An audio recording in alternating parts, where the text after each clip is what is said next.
Welcome to the weekend preview and prediction show here on Scorable TV. Myself and Chike will be holding it down. Welcome to the show, Chike. Thank you very much, and welcome to another weekend preview. Welcome back. Lots of matches expected as always to be played at the weekend, and what better way to kickstart the show than the game between Liverpool versus Manchester City at Anfield? Chike, what's your take on that game? Big game. Indeed. Big game, the biggest game of the weekend. Mm. I think it's a title decider for Man City. Okay. To show if Man City are actually going to go compete with Arsenal for this title. Liverpool, they are definitely going to be looking to boost their top four chances because the title is over for them. So they are looking at going to Anfield, banking on the crowd, the noise that is going to be there because it's going to be crazy noise there. Banking on what the crowd will do for them and using that to deliver an excellent result. Personally, I think it's going to be a tight game, very tight game. Liverpool I think they have mustered about 100 shots in the past 6 games, which is the highest. So they are creating chances, and I feel that City's defense is still a bit shaky, even with the signing of Guehi. Yeah. So I think it's going to be a very, very big game, interesting game, and I'm picking Liverpool to get one over City, 2-0. 2-0. Yeah. Wow. Chike wants Liverpool to win that match, but I'm looking at City more like a team that will always is looking at chasing Arsenal, giving Arsenal all the chase they can. No, Guardiola is not a coach that goes down that easily. So, even though their last encounter, it was a City advantage 3-0 win at Etihad. Should Liverpool also want to correct that, get a revenge? But I think there will be goals perhaps, but it should be a draw for me. Perhaps 2-2 draw. I'm looking at draw. Yeah. Man City are very shaky right now. They are very shaky. But from the last game, leading 2-0 at halftime. They ended up leading 2-0 against a team like Tottenham. Yeah. Liverpool are creating from all angles. Kitike is firing, Waits is firing, Salah is even coming on form right now.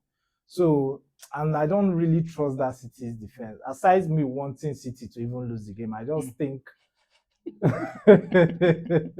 No, to be honest, I just think Liverpool will have, they will have so much more to offer.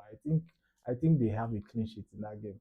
Yeah, I see your reason. It's understandable for Liverpool ones because definitely at the moment Liverpool looks more convincing with the likes of Florian Wirtz picking up form and Etike doing very well at the up front. But when it comes to Guardiola, I think this one is not. But I've been saying that Guardiola still needs time to kind of figure things out. But for this particular game, it's more about it's more about form. It's more about form. See Haaland now. He was rested in midweek, and City performed against Newcastle. Newcastle came out to attack, but City still performed. With Mamouche even scoring 2 goals. Yeah. So it's a tricky one because what does Pep do?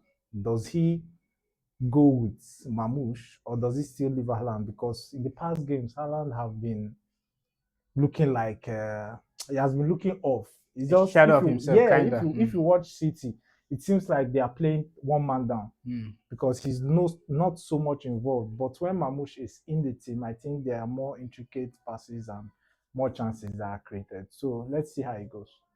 Let's see how it pans out at Anfield over the weekend. Let's see how it goes at the weekend. Now, moving on from the game between Liverpool and City, let's take a look at Manchester United versus Tottenham Hotspur. What do you think will happen in that game? I'm looking forward to that game. Aside the Liverpool game, this game is another game that will be interesting. Indeed. I love it because there is always goals. The first leg was 2-2 at the Sports Stadium. This one as well, there will be goals. Definitely, there will be goals. Liverpool defense seems to be leaking this time. So, Tottenham, right? Yeah, defense is shaky. Lots. That's what they've been known for this season. They have lots of goals. Yeah, one of the most porous defense in the Premier League. So it's going to be another interesting game. I think Manchester United have much more to offer than Tottenham.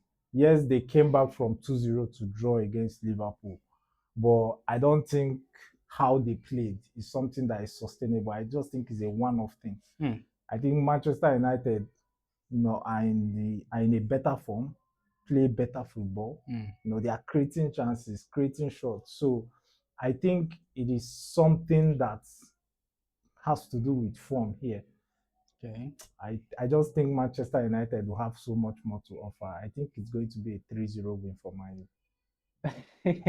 yeah. Spurs are not Spurs. You really think United will continue? Yeah, thus far, yeah, to be very sincere, I like that they've been able to win the likes of Arsenal and City, but I still think it's more like a fairy tale stuff, that's happening under the new guy, like Carrick. So well, if you are watching it, you won't feel like it's a fairy tale stuff because you can see the players performing. You can see the build-up play, how committed they are. If it's a lock something, you will know. But you cannot beat City 2-0. Why? You could have. I believe Man would have beaten City more than up to 4-0. There were a lot of goals in that game that we cannot go to Arsenal and score Arsenal 3 goals. Arsenal, the last time Arsenal conceded 3 goals was 2023. That's right. That's right. And the last time they conceded 3 goals at home, I don't even know when that was. But you cannot go there, do these things, also beat Fulham. Fulham, very stubborn side, yeah. Score Fulham 3 goals, and I don't think it's luck. I think even if it was luck, that luck will still happen. It will still happen against Tottenham. Because Tottenham are not that team right now. They are not that team. I think Man United will beat them 3-0 easily. 3-0 easily. Chicken thinks, well, me, I'm thinking the other way because I think a Spurs side have some. They should be motivated. If they are not motivated after coming down from that game against City, then I don't think they have. If you're looking at where they are on the table right now, there should be that their last game against City should be some sort of a motivation for them. So I'm looking at them going all out in that game and wanting to prove a point that we've also got something to offer. So they should be giving Liverpool a chase for their money. It should be a 2-2 draw. I think so. It's gonna be a 2-2 draw. Yeah. I highly doubt. I highly doubt that. Tottenham, they have a lot of missing players as well. And just at Old Trafford, in Man U's form, 3-0.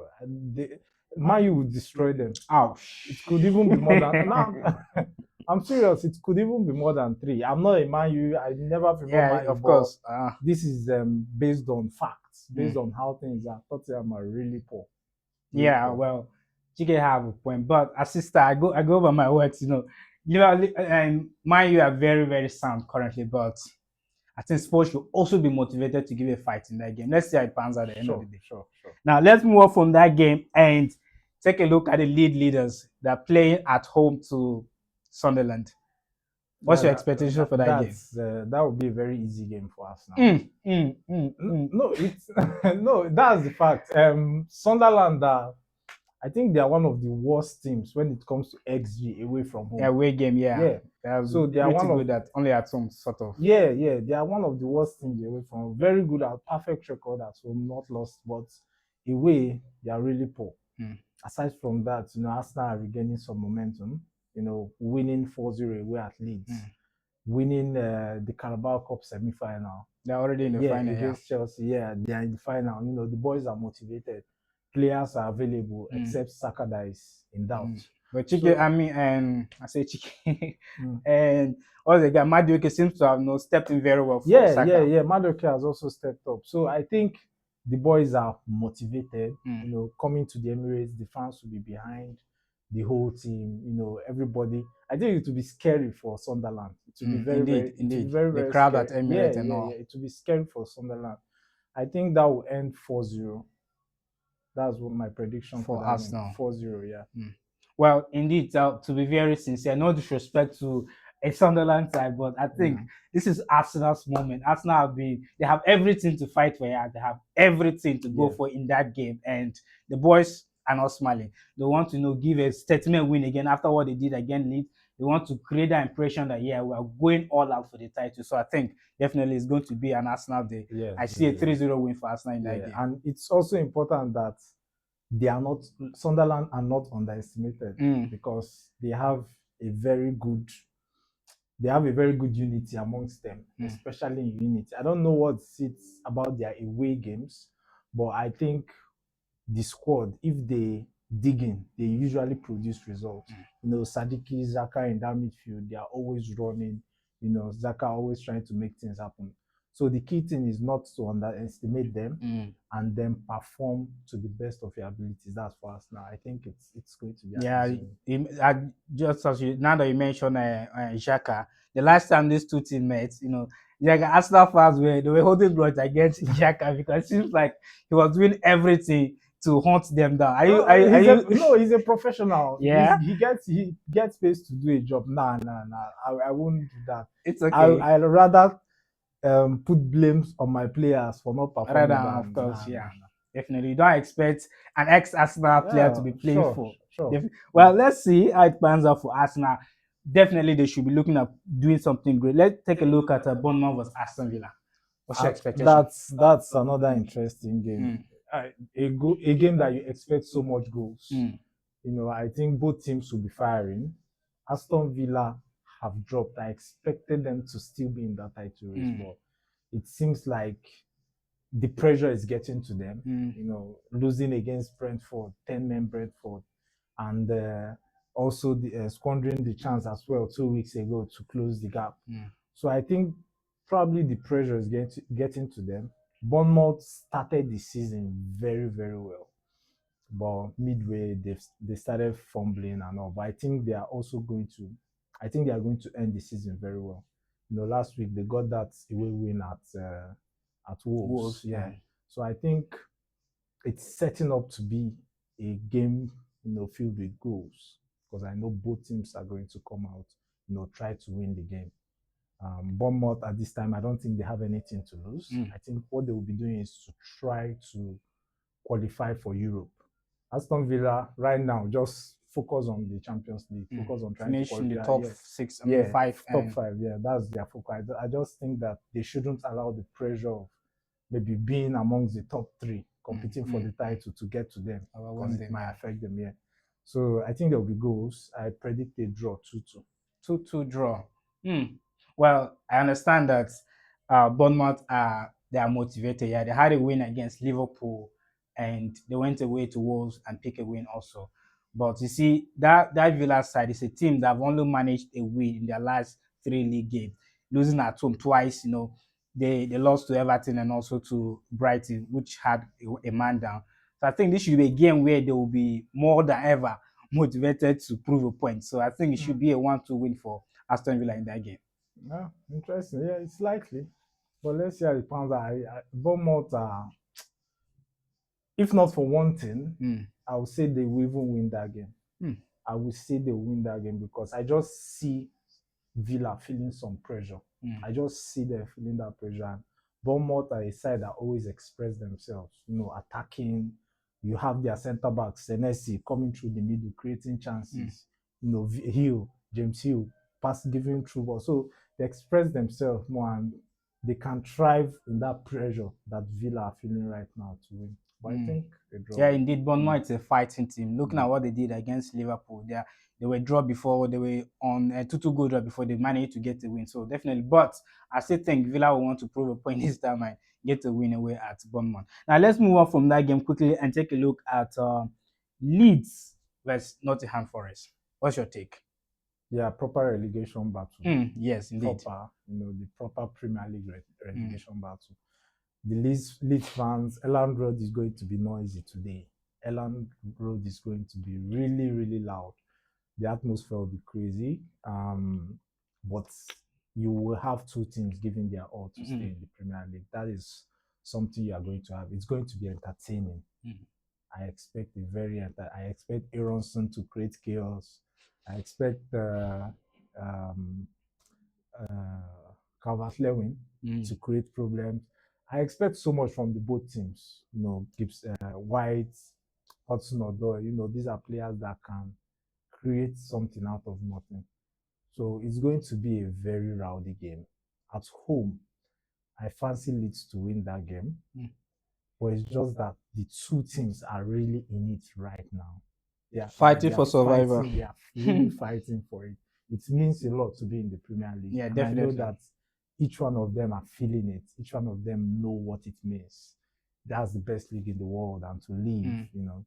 I think it's going to be a Leeds win, though. You know, I just feel that the fans behind them at Elland Road. You know, when you go to Elland Road, you see how teams get demolished there. You know, Arsenal are the only team that have won there I think since November. So it's a very rowdy place. I think Leeds will have. I fancy Leeds to win that game 2-1. 2-1. Chicken things for Leeds. Well, Leeds had a very devastating experience against Arsenal in their last game, but they will want to correct some of their mistakes that they made against Arsenal and see how they can. But this is a relegation battle. Everybody's looking to stay in the Premier League. Everybody wants to stay. So I think both teams should be fighting for what is common, which is to survive relegation. So at the end of the day, I'm seeing a 1-1 draw in that game. Yeah, that's also a very likely result. It's just because of that extra factor of them being at home. Yeah, the fans. Elland Road is rowdy. I just feel it will play a key role in this game. Definitely should, but well, let's see how it all pans at the end of the day. Now let's move on from there and go to Burnley versus West Ham. Yeah, I won't call it a relegation battle because one of those teams are relegated in my books. Burnley. Burnley is gone. I just feel it's now on West Ham to capitalize. Put everything in that game. Just come out, attack, try to outscore Burnley. Even Burnley won't create much, but your fight or your mission in that game should be to outscore Burnley. Even if Burnley managed to score 10, we'll score 11. Yeah, that should be the motivation for that game for them, because if they can do that, Burnley won't have anything to offer. See how Sunderland destroyed them. You know, just 3-0, it could have been 5. So just come out, whether you're away, you know, just come out, give your all. You have the better quality players. I told you West Ham is not a team that should be relegated, and I still believe that they won't be relegated. They won't be relegated. You know, Bowen, Fernandez, you know, they just have quality players that should be able to save them from that situation. I actually think they win that game 3-0. 3-0 win for West Ham. Yeah. Well, no disrespect to Burnley, but I also think literally they don't have anything to fight for. For me, I don't think there's anything for them to fight for in the league. They should be, you know, already thinking of life in the championship. They'll be fighting for their bonus. It's been a frequent experience for them. Those what's the name now? Company brought them, took them back again, and all of that. So I think West Ham have everything to fight for in that game. And also, Nuno Espirito. I saw some news that said if West Ham gets relegated, they can fire him and not pay him his what's it called? Severance.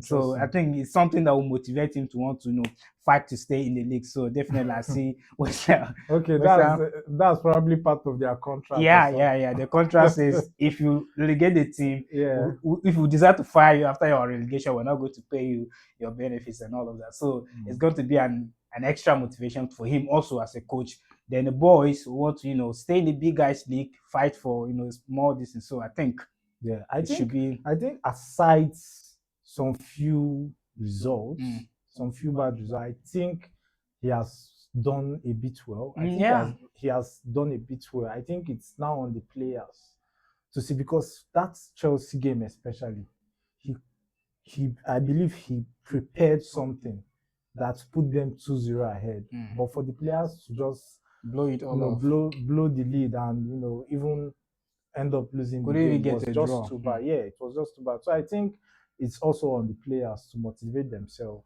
Nuno is a very good coach, but I feel that they win this game. Yeah, I feel the same. It should be a 1-2 win for West Ham in that game, I think. Well, let's move on from Burnley and take a look at Fulham versus Everton. That's just let's just call it the normal mid-table clash. Both teams will just be. I think nothing is is really at stake for both teams, except maybe for Fulham, which may be looking to go into the fight for Europe. But nothing really is at stake. Both teams will play well. I see a very tactical game there. I don't think there will be a lot of shots on goal, personally. Although Everton have been conceding lots of goals, lots of shots on goals, but they are not conceding goals. I don't think there will be. If there will even be any goal in that game, I definitely think chances won't be created in that game. I think it might end in a 0-0 draw. 0-0 draw. Yeah. Everton are strong. Interestingly, they are strong away from home. They are always compact. Ghana always in the middle, trying to stop attacks, trying to create. I just feel there's something about Everton away from home. Fulham, they have very good attackers. Wilson is in form.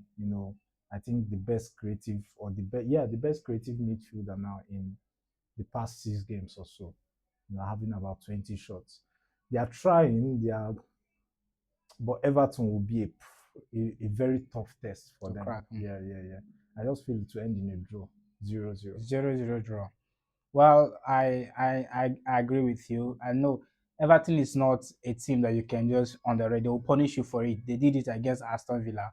They punished them, but I think Fulham, they have lots of motivation now going into looking at what they were able to do against the fight they put against a United side. They were 2 goals down, but somehow they kind of found themselves back into that game before they eventually lost in a dying minute. So I think that should give them being at home now should give them a lot of motivation to want to punish and capitalize on that and punish Everton. I see them, like you said, maybe not lots of goals in that game, but I'm seeing a Fulham win for that in that game. It should be 1-0 win for Fulham.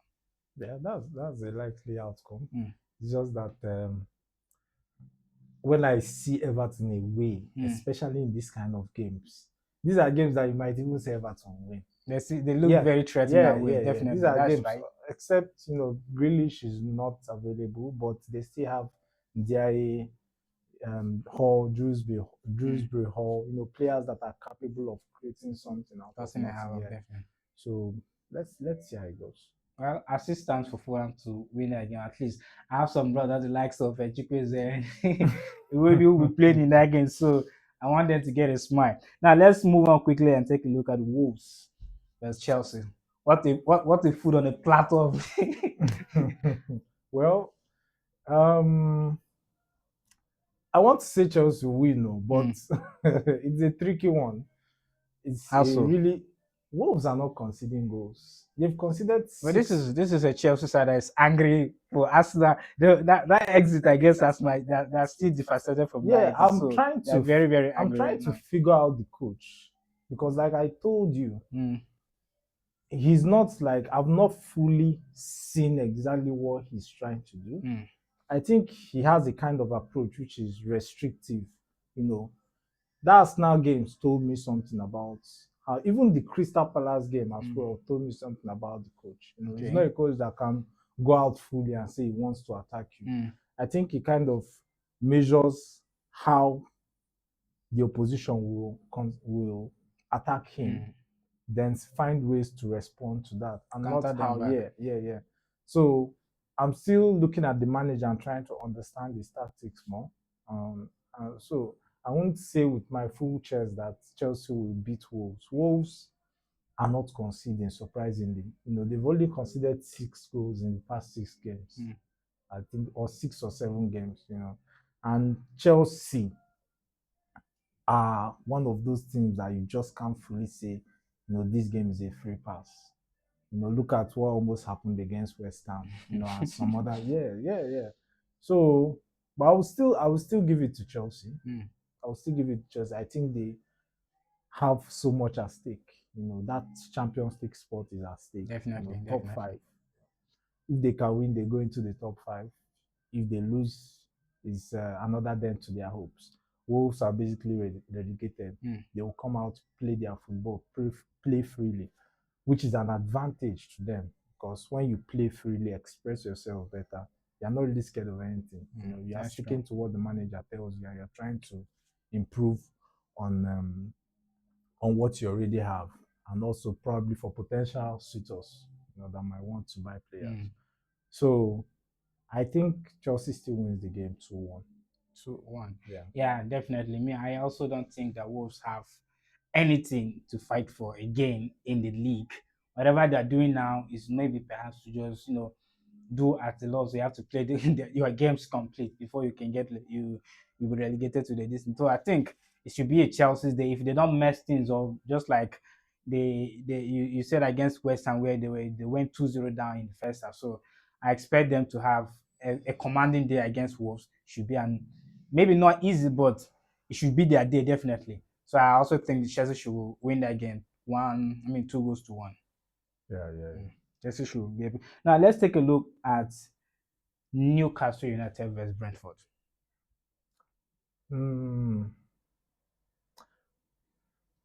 Newcastle have been poor this season. Newcastle have been poor in the Premier League, though.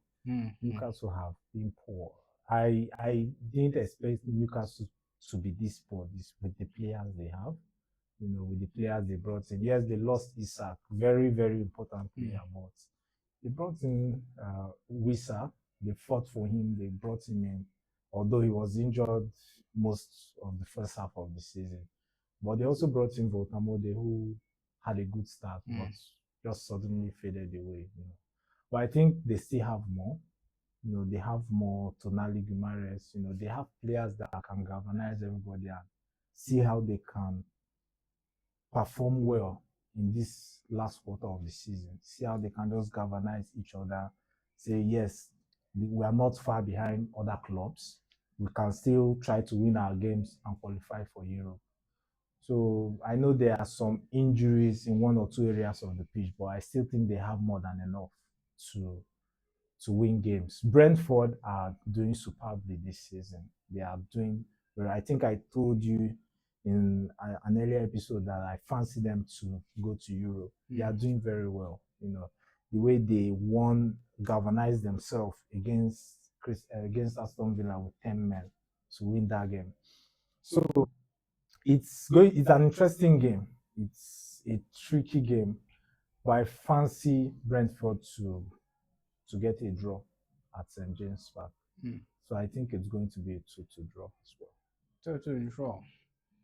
Well, I understand Newcastle have been very terrible recently. To be honest, they've been very, very terrible.